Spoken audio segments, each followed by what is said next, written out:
My name's Kayla and I'm going to be doing the ambulation video for 140. Alright, so I'm going to start with pulling up the patient in bed. So typically you would have like a slip cover under the patient that you would use to pull them up. So we're going to pretend.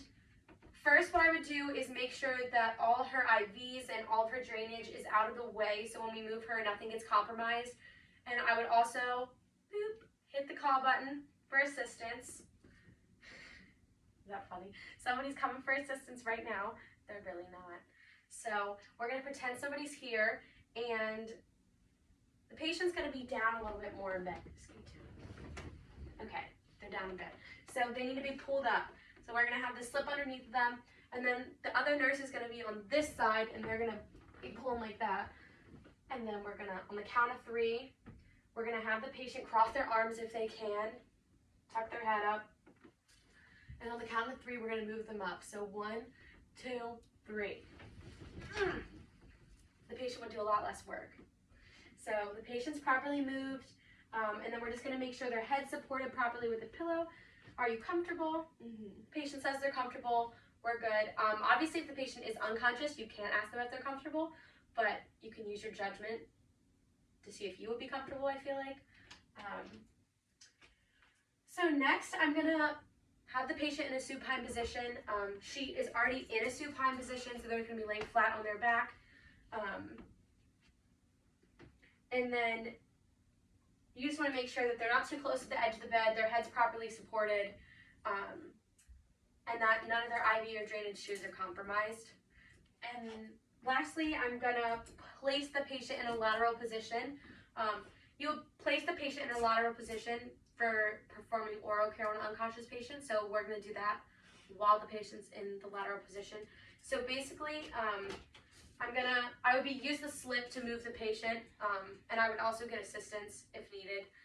I don't have the slip again, so I can't really use it, but the patient, we're gonna move the patient over. The patient's unconscious at this point, so they're just gonna let you move them, and then we're gonna use the slip, and it's gonna roll the patient over. So, hold the slip, roll the patient over, and then we're going to make sure this leg's kind of cockeyed like that. And then a pillow for under the leg, so it's not pressed up against the other leg. And then a pillow for under the arm. And then you want to make sure that the shoulder and the leg are on the same plane, so she's laying properly. I'm also going to put a pillow behind her back. I don't have another pillow to put there. And that's how the patient's going to be for lateral position. So when the patient's in this lateral position, we would do oral care for an unconscious patient. So basically, I'm going to make sure that the patient's head is tilted forward so that nothing goes back into their throat, so they don't choke on anything.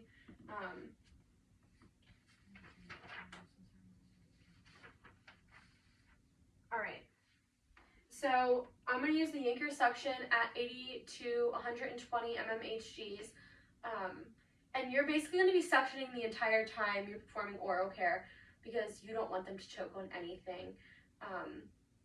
So you're going to wet the sponge, you're going to make sure to really clean the gums, really clean the teeth, and really clean the tongue. You have to get everything in there because it's super important to make sure all that bacteria is not in the patient's mouth, even if they're not eating anything. And then when you're done, you just want to make sure to rinse the patient's mouth with water, and then suction. All right. So lastly,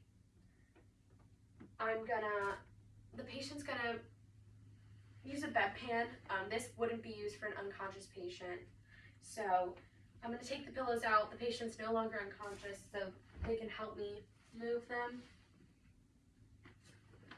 All right, I will place the bedpan while the patient's laying lateral behind the patient, so then they can just roll over onto it.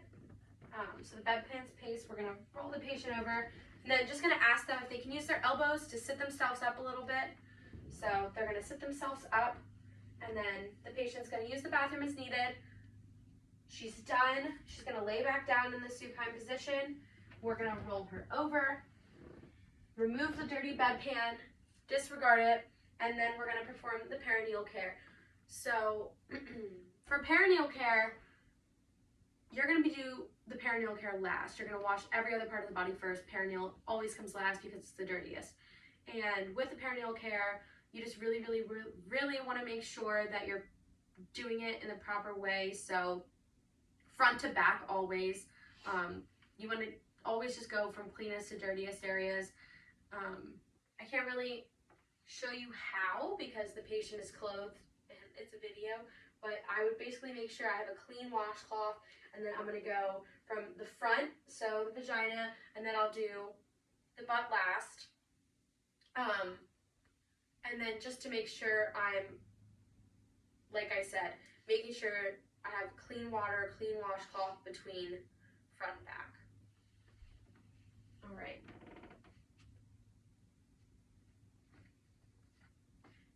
I guess while the patient's laying here, I'll also, so for cleaning the patient's face, I'm gonna do this first. So I have a clean washcloth, make sure the water is nice and warm, and then you're gonna clean their eyes. So you're gonna start the inner corner of the eye and wipe outwards, and wash the washcloth in between eyes, so you're not transferring bacteria between eyes.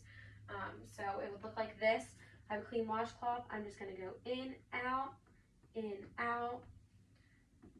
and obviously cleansing the washcloth in between the eyes.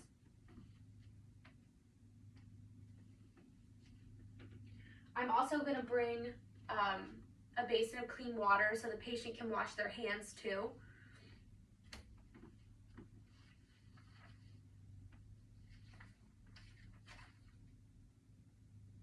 All right.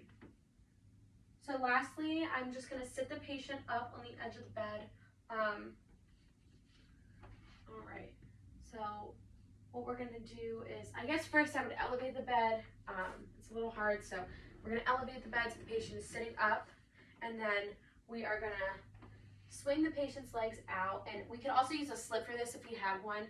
So we'd have the slip under, and we would use the slip while we're pulling the patient to swing their legs over, and then we're gonna have the patient stand up with assistance. So, all right, now the patient's gonna stand on the count of 3, 1, 2, 3. And you never want the patient to be leaning on you for support or anything, because if they fall down, you're gonna fall down with them, and then you can both get hurt. And this is it for my assessment videos, so thank you.